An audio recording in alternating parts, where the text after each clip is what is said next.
Real talk.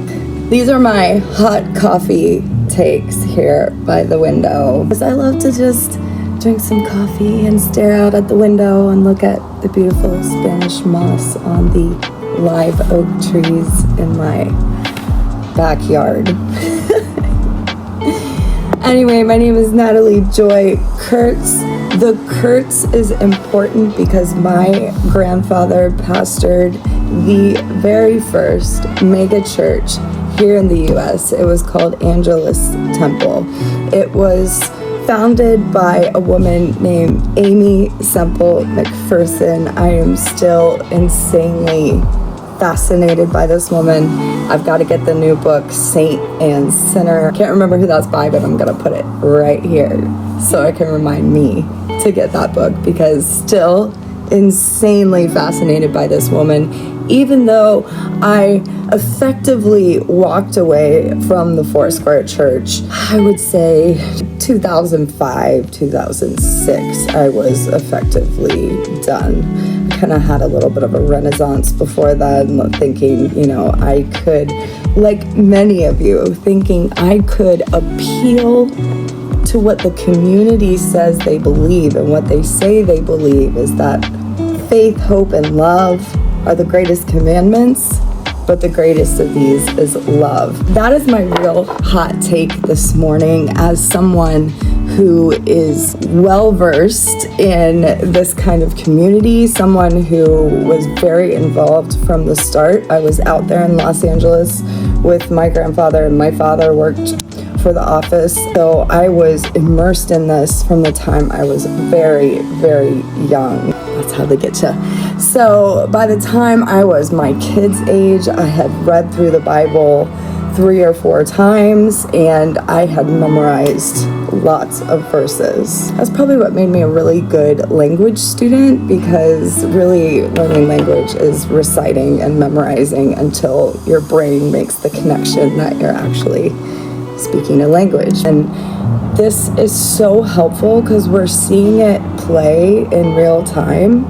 From my experience, I've seen pastors and congresspeople who have been in a Christian church all their lives try to appeal to that idea. Like I said, the 3 greatest commandments are faith, hope, and love, but the greatest of these is love. Love your neighbor was said so many times by Jesus Christ. It's amazing that they tend to miss out on that.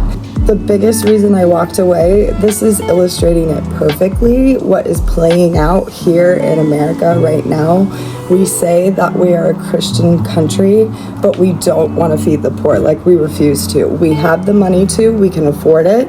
We have the money to house everyone in this country. We are the richest country in the world, but we refuse to do it. Those are not Christian values. So again, I'm here to say they're not interested in Christian values. They're not interested in what Christ came to the world to teach us, which is the greatest commandments are faith, hope, and love. But the greatest of these is love.